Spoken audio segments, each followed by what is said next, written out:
So I got an old Dell laptop and we are trying to make it with Windows 10, and while we installing it, this error came.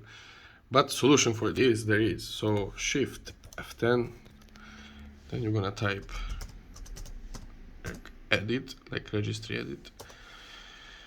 Then it's gonna open this. From here you're gonna go let me see, local machine, system, setup, status, child completion. In child completion you will change this value from 1 to 3. Press OK. You're gonna switch it off. You're gonna press here OK. It should restart and it should boot back again how it was.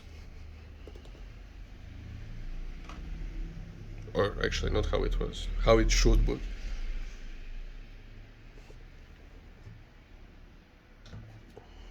Let's see.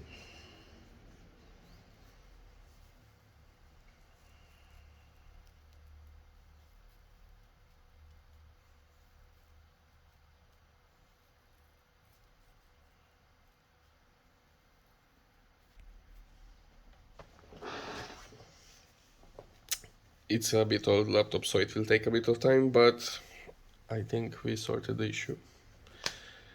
As soon as it comes to choose the language and stuff, that means it's sorted.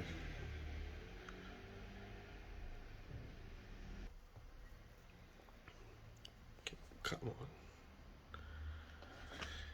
There it is.